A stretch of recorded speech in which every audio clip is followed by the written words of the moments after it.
요즘은 우리가 원하는 곳을 잘 찾아서 갈 수가 있습니다. 내비게이션이 동네 구석구석 조그만 길까지도 다 찾아서 안내해 주기 때문인데, 서울도 우리가 다녀올 만큼 이 길 찾는데 내비게이션이 큰 역할을 하고 있습니다. 그런데 불과 10년, 20년 전만 해도 우리 손에 뭘 들고 찾아가야 됐습니까? 지도를 가지고 지도를 보고 앞으로 가서 우회전하고 좌회전하고 다시 앞으로 가서 좌회전하고 다 외워가지고 가다가 보면 결국 헤매다가 엉뚱한 곳에 갈 때가 참 많이 있었습니다. 우리 청년들, 젊은이들은 상상도 안 가시죠?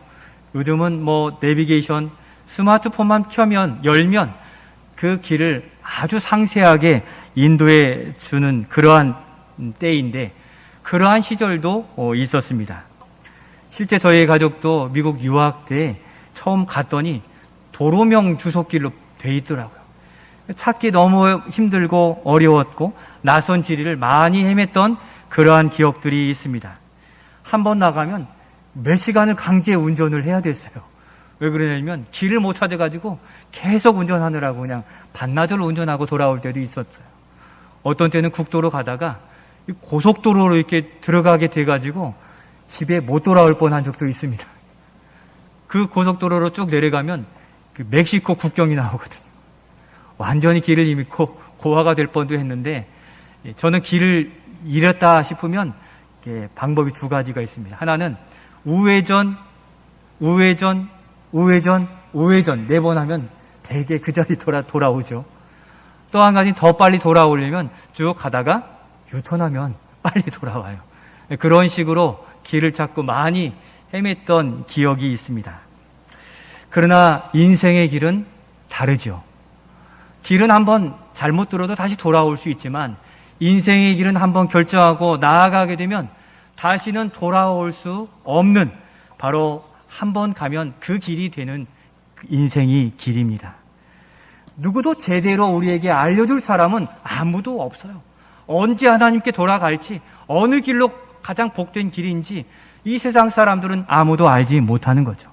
그러니까 우리가 아는 대로만 가야 되고, 가다 보면 때로 사기꾼도 만나고 또 잘못된 정보, 우리의 고집으로 스스로 어려움에 처할 때도 많이 있게 되는 것입니다. 우리의 젊은이들은 더 선택의 길이 많이 있기 때문에 이러한 선택의 길에 대하여 많이 고민해야 될 것입니다. 그래서 우리가 옳다고 판단한 그 길을 부지런히 열심히 나아가고 있습니다. 그러나 여러분, 우리가 결정한 그 길이 잘못된 길이라면 우리의 인생은 어떻게 되겠습니까? 돌이키기가 어려운 것입니다. 잘 분별해야 되는데 누구를 따라 가야만 되겠습니까? 오늘 본문에 사울은 자기 주관이 매우 강했고 자기 확신이 강했던 사람이었습니다. 자기 목적이 옳다고 여기면 바로 그 길 끝까지 가는데, 그가 유대교의 신봉자잖아요. 그러니까 스데반 집사님이 죽는 그 현장에서도 죽음에 눈 하나 까딱하지 않고 자기 주관대로 갔던 사람이었습니다. 오늘 본문에서는 그가 돌이켜 바른 길로 갈 수 있는 그 길을 우리에게 보여주고 있습니다. 오늘 우리의 가는 길은 바르고 올바른 길입니까? 악한 영들이 엉뚱한 길로 우리를 미혹하여서 엉뚱한 곳에서 넘어지도록 계속되는 도전이 있는 길을 우리는 가고 있습니다. 이러한 도전을 어떻게 막아낼 것이고, 그릇된 길에서 옳은 길로 다시 돌이킬 수 있는 그 지혜와 또 그 은혜를 덧입는 이 시간이 될 수 있기를 소원합니다. 그리하여 올 한 해를 가는 길에서도 혹여라도 벗어나 있더라면 돌아올 수 있는 결단이 그 지혜로서 주어질 때 그 지혜를 붙들고 함께 기도하고자 합니다. 어떻게 해야 어떤 인생이 바른 길로 유턴해서 갈 수 있습니까? 첫 번째, 그 지혜입니다. 같이 읽겠습니다. 예수님을 만난 인생이 유턴할 수 있습니다. 사도 사울이 그렇게 돌이킬 수 있는 이 시작이 3절인데 3절 말씀을 같이 읽겠습니다. 사울이 길을 가다가 다메섹에 가까이 이르더니 호련히 하늘로부터 빛이 그를 둘러 비추는지라. 아멘. 유대교의 특심을 가지고 열심내었던 이 사울에게 그 인생을 완전히 뒤바꾸는 사건이 일어나게 되었습니다.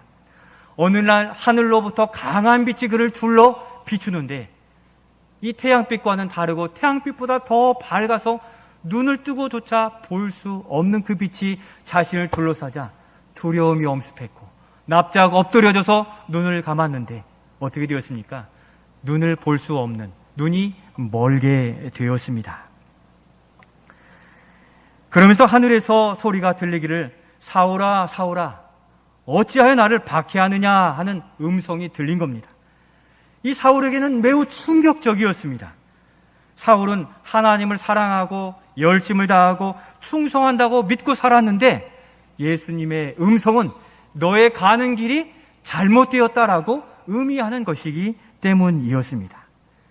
사울 자신은 자신이 유대인이요 가말리엘의 아주 좋은 학교에 율법 학자로서 살아왔는데 자신이 하나님도 알고 율법에 능통하여 지키고 하나의 백성이라는 자부심을 가지고 살아왔는데 왜 나를 박해하느냐 하는 그 음성에 그는 자신의 신념, 자신이 확고하게 가졌던 모든 것이 다 흔들리게 되었던 겁니다. 그가 가는 그 길이 잘못되었다는 이 음성에 그는 깜짝 놀래고 충격을 받게 된 것입니다. 그래서 5절에 묻습니다. 뭐라고 묻습니까? 5절 같이 읽겠습니다. 대답하되 주여 누구시니까? 이르시되 나는 내가 박해하는 예수라. 아멘. 나는 네가 박해하는 예수라. 자신이 그렇게 부정하고 또 증오하고 싫어했던 예수님이 그에게 찾아오셨고 말씀하시자 그는 놀랐고 두려웠습니다. 그러나 예수님이 찾아오시고 예수님을 만나게 되자 그는 제대로 된 길을 깨닫게 되기 시작했다는 것입니다. 그래서 11절 말씀에 그는 기도하고 있었는데 두렵고 떨림으로 그의 가야 될 인생길이 어디인지를 더욱 돌아보며 기도했는데 바로 그의 인생길을 돌아보며 회개했고 돌이키는 기도를 하고 있었던 것입니다. 결국 18절 19절에 보면 아나니아가 안수하여 기도할 때 성령이 임하시고 그가 잘못된 일들에 대하여 회개할 때 눈에서 비늘 같은 것이 떨어지면서 다시 빛을 보게 되었고 거기서 참된 길이요 진리요 생명이신 예수님을 만나고 새로운 삶을 시작할 수 있게 되었다는 것입니다. 여러분, 우리가 집회 한 묶음 있으면 참 기분이 좋은데요. 이 집회 중에 위조 집회들이 요즘 많이 돌아다니고 있다고 그러죠. 위조 집회를 감별하는 이 분들이 감별하는 방법이 들어보니까 제가 생각했던 것과는 다르더라고요. 이렇게 위조 집회를 다 모아가지고 살펴보고 만져보고 하는 것이 주일 줄 알았더니 이분들이 위조 집회를 감별하는 방법은 정상적인 집회를 계속 만지는 것이라고 그래요. 익숙해지게 하고 손에 닿게 해서 이 집회들을 다 만질 때 이 느낌이 온다는 거죠. 위조 집회들은 정상적인 집회를 늘 만졌기 때문에 아닌 것이 손에서 착 감겨 나오게 된다고 합니다. 참 그런 방법들로 그렇게 하고 있었던 겁니다. 바로 사울이 자신이 옳다고 여겼던 그리스도인들을 핍박하고 잡아놓고 이러한 핍박의 길이 옳다고 정의롭다고 여겨 살았는데 예수님을 만나자 그것이 다 헛된 일이고 잘못된 세상에 주관된 일들인 것을 그제서야 깨닫게 되었던 것입니다.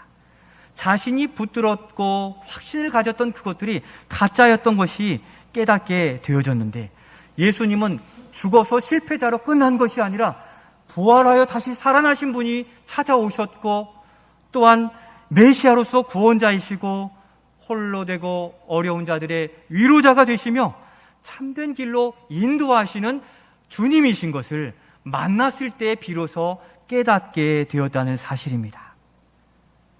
진짜 예수님을 만나니 가짜가 드러나는 겁니다. 바로 진짜 예수님을 경험할 때 우리의 인생길이 제대로 되지 않았음을 깨닫고 유턴하여 돌아올 결단과 능력이 생기게 된다는 사실입니다. 오늘날 우리는 이 돈과 명예, 이 권력이 사는 길이라고 세상을 통해 얼마나 학습받고 자라왔습니까? 젊은 세대들 영끌, 비투네요. 다 투자해서 한 번에 일확천금 얻고 싶지만 다 패가망신하는 어려움들의 경험들을 많이 나타나고 있습니다. 우리처럼 세상에 옳다고 진리다고 여기는 돈과 명예, 권력을 따라 바로 거기를 향해 나아가는 것이 옳다고 여기고 있습니다. 그래서 자신의 목적을 이루기 위해서 불법이든 불이든 폭력이든 갖가지 방법들을 동원하고 암묵적으로 동의하는 시대에 우리 크리스찬들도 쉽게 빠져 들어가고 있다는 것입니다. 악한 영들은 바로 우리들을 수단과 방법을 가리지 않고 이런 돈과 명예, 또 지위와 또 우리가 얻을 수 있는 것을 통하여 유혹하여서 결국 어떻습니까? 세상의 것을 얻어 멸망의 길로 가게 되는 거죠. 욕심이 잉태하여서 죄를 낳고 죄가 장성한 사망을 낳게 되는 그 길로 빠져 들어가고, 우리가 많이 돈을 얻으셔도 어떻습니까? 돈은 다 빠져나가게 되어 있어요. 우리가 건강을 자부하고 살지만 40 넘어가면 몸 한 군데 한 군데가 아파오고 쇠해지게 되어 있는 것이죠. 세상이 그렇게 전부다고 여기는 것들은 다 쇠하기 마련인데 깨닫기가 너무 어려운 겁니다. 돈이 없으면 죽을 것 같거든요.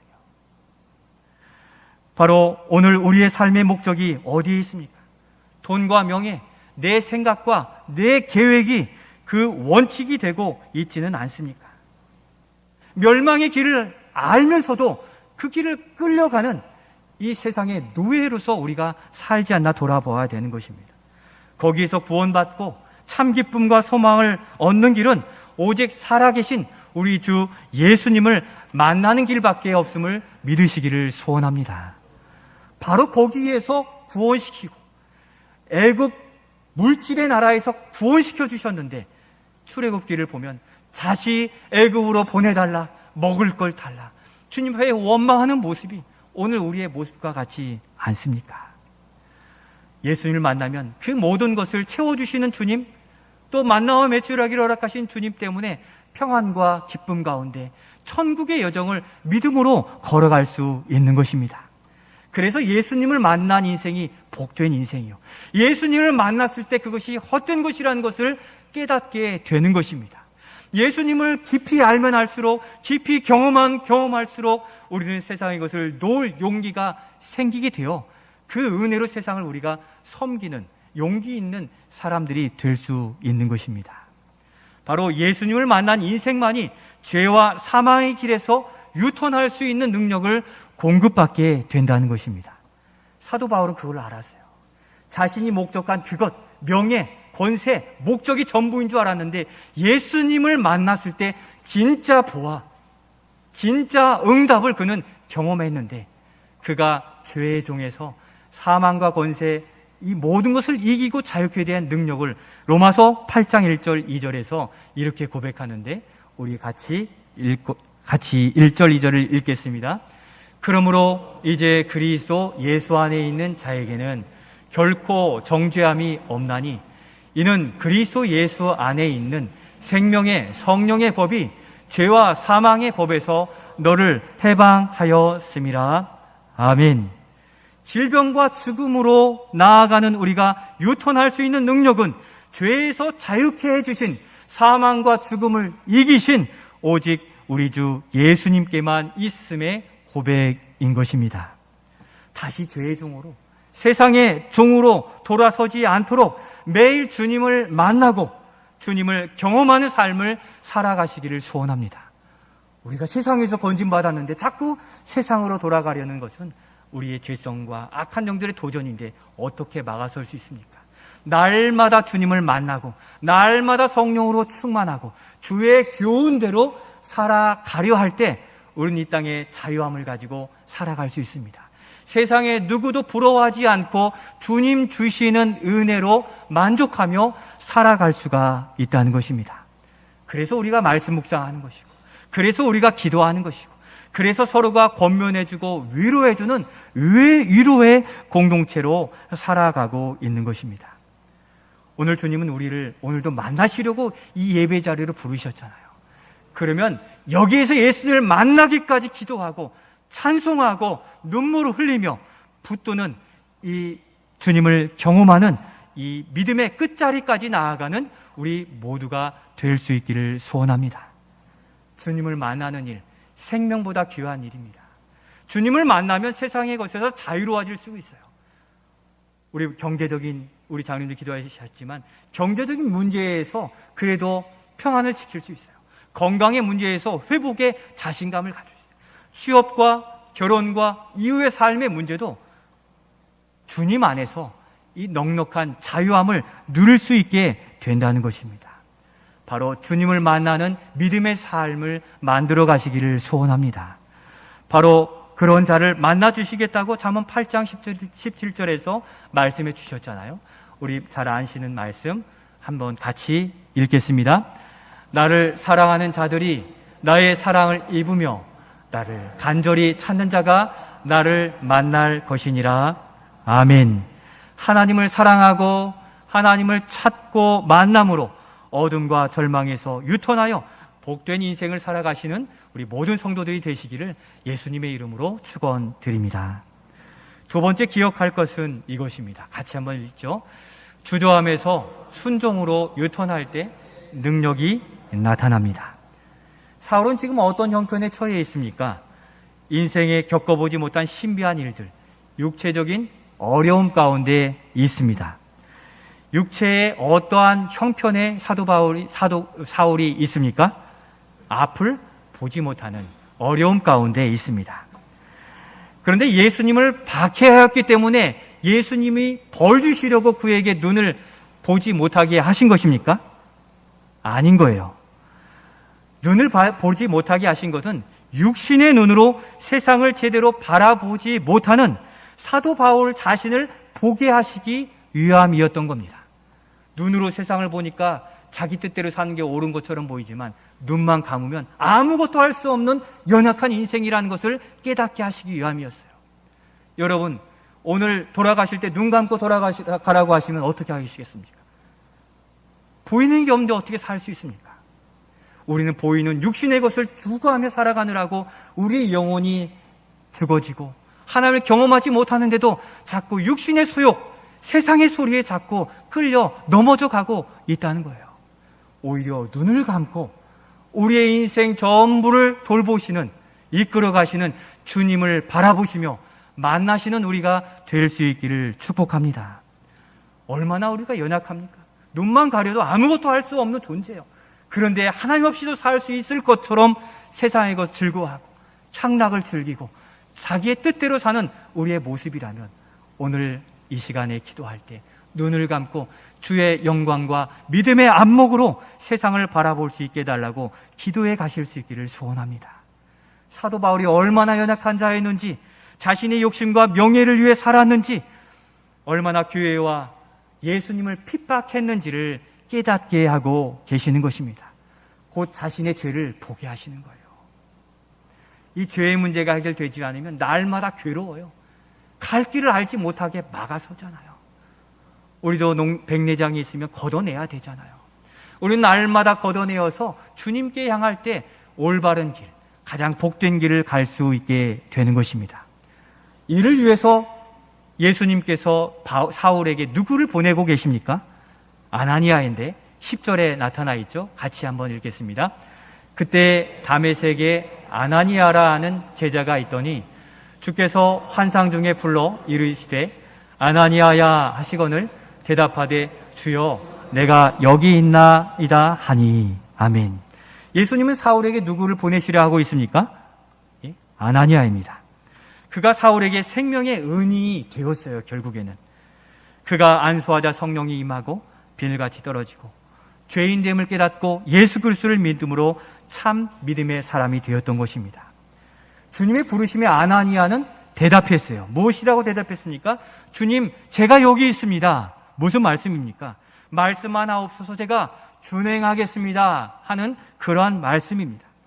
그만큼 아나니아는 주님께 신실하고 인정받은 일꾼이었습니다. 또한 초대교회가 성도로 부름받은 자들이 제자요 일꾼으로 날마다 성장해가는 교회가 되었던 것입니다. 오늘 이 시대에 할 일 많은 이 시대에 우리를 부르셨기에 우리가 이제는 주의 신실한 일꾼들로 날마다 서가는 우리 자신이요 우리 교회가 될 수 있기를 소원합니다. 그러나 순탄치 않았습니다. 사울은 예수님이 찾아오셔서 많이 준비되었잖아요. 눈도 안 보이고 두렵고 주님 아니면 안 될 것 같은 마음이 굴뚝 같은데, 지금 예수님께서 부르신 이 전도자 아나니아의 마음에는 준비가 안 됐어요. 거리낌만 가득해졌다는 거죠. 11절에 사울을 부르시기 위해 직가라는 곳에 가서 유다의 집에 사울이라는 사람을 찾아 안수하라 이렇게 명령하셨는데 그는 주저했습니다. 13, 14절에 보면, 왜냐하면 이 그리스도를 핍박했던 사울의 명성을 익히 들어서 알았던 거죠. 이 사람이 사람들을 믿는 자들 잡아다가 감옥에 넣는 것을 듣고 나니까 마음이 어떻습니까? 두려운 거예요. 무섭고 싫었던 것입니다. 주님의 부르심에도 아나니아는 사울의 행적을 핑계대고 또 행적을 대며 주저하게 되었습니다. 대답은 했으나 순종한 데는 자기 사람의 계산기를 두드리게 된 것이죠.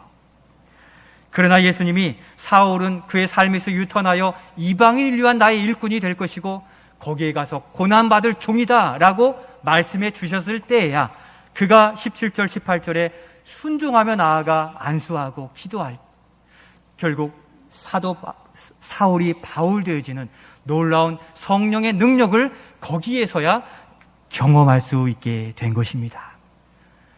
이 무르익은 이 곡식 앞에 전도자 아나니아가 주저했을 때에는 아무 능력도 없었지만 순종하여 그에게 나아가 기도하고 손잡아 주었을 때에는 사도 바울의 마음이 다 녹아지고 멀었던 눈이 열려지고 비늘이 떨어지고 육체의 건강도 회복되어지는 놀라운 능력의 은혜가 있게 되었음을 바라보실 수 있기를 소원합니다. 성도 여러분, 오늘 우리가 전도하고 찾아가야 될 사람이 누구인지 다 알고 있습니다. 그러나 우리도 인간적인 계산기를 두드리느라 주저하고 망설이고 싫어하고 나아가지 않고 있다면 주님이 우리를 잘 아시기에 주님은 일어나 가라고 말씀하고 계시는 것입니다.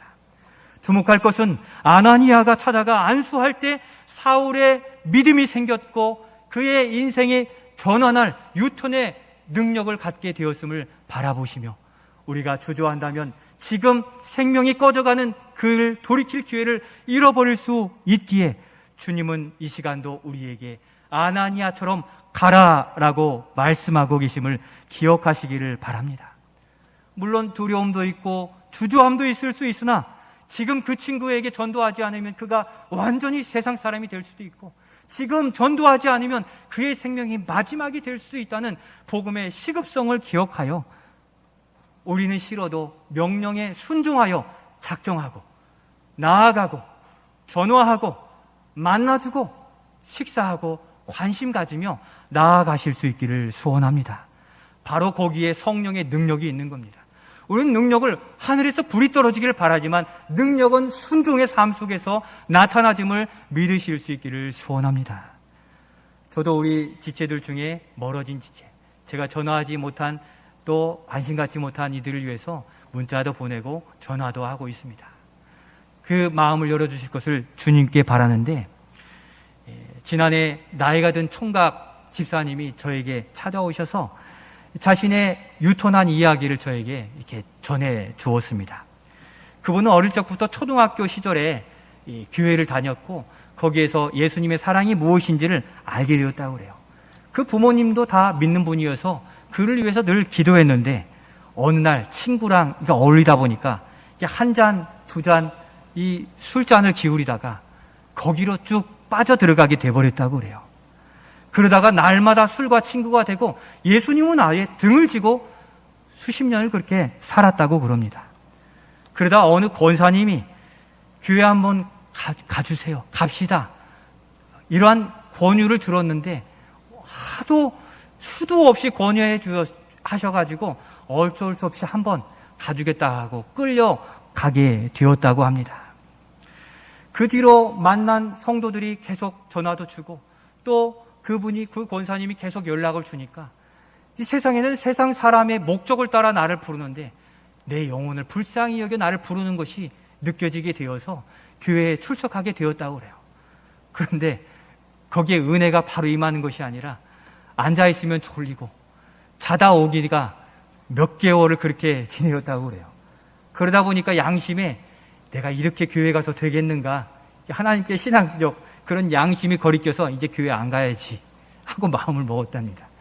그런데 그 권사님과 몇 주간의 몇 달을 같이 생활했던 그 교우들이 계속 연락하고 이끌어 가니까 그의 마음에 다시금 그 사랑이 계속 쌓이게 되면서 마음에 있던 짐들이 내려앉고 예배 가운데 말씀이 조금씩 들어오는데 예수님의 사랑이 회복되어서 그때 찾아와서 가정을 이루고 잘 살고 있다고 이렇게 전해 주었습니다. 사랑하는 성도 여러분, 그가 아무리 싫어도 영혼을 바라보고 영혼을 위해 기도하고 긍휼한 마음을 가지면 때가 되면 그 마음이 녹아지게 됨을 믿음으로 바라보실 수 있기를 소원합니다. 우리도 얼마나 완악한 자였습니까? 어릴 때 부모님이 교회 생활하니까 우리도 늘 왔지만 억지로 왔잖아요. 그런 일들도 있고 친구가 오라고 해서 왔는데 은혜는 안 되는데 친구 때문에 앉아 있었던 그 기억들이 있어요. 그렇지만 오늘 예배 자리로 부르신 것은 우리를 주목하여 하나님이 바라보고 계시기 때문인 거예요.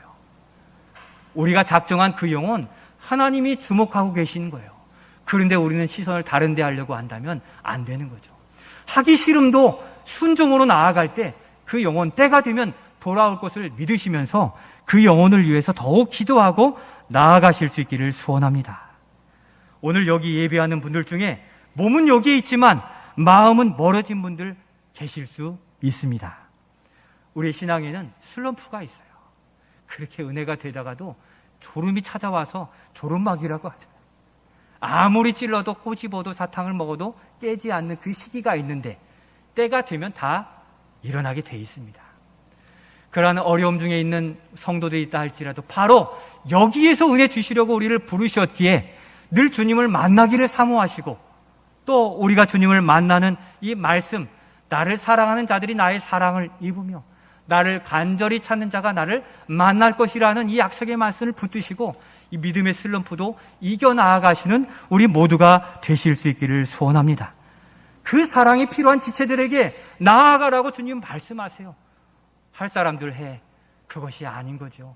주님 앞에 돌아가서 우리가 자랑할 수 있는 것은 그 영혼을 얼마나 돌보고 전도했는가, 그 외에는 아무것도 없습니다. 주님이 교회 세우신 이유가 영혼 구원하기 위해서이지 우리가 행복하게 잘 살려고 한 것이 아니에요. 사랑하는 성도 여러분, 우리가 목적하는 것에 열심내고 최선을 다하는 것은 괜찮습니다. 그러나 그것이 진짜인 바른 길인지를 날마다 점검하며 나아가시길 바라요. 한번 선택 잘못하면 저기 다른 곳에 갈 수 있는 것인데 바로 예수님을 만나고 예수님께 물으시면서 우리의 인생의 길을 개척해 나아가는 우리가 될 수 있기를 소원합니다. 물으실 때 보이신 그 영혼을 향하여 손 내밀고 가기 싫어도 한번 사랑의 모양이라도 내면서 우리 아니면 구원받지 못할 그 친구, 또 그 후배, 또 동료, 나에게만 보여주신 그 영혼을 향하여 기도하시고 품고 용기 내어서 그에게 다가가셔서 그의 인생이 유턴하여 복음의 길에 우리와 신앙생활하는 모습을 바라보며 거기에서 참 기쁨을 누리는, 보람을 누리는 우리 모두가 되실 수 있기를 소원합니다. 주도하면서 유턴하여 순종의 길로 나아가십시오. 순종할 때 성령의 능력이 나타나게 돼 있기에 바로 지키고 구원하자 영혼 구원의 사역에 순종함으로 적극 동참하여 하나님의 능력을 경험하시는 모든 성도들과 우리 교회가 되시기를 예수님의 이름으로 축원드립니다.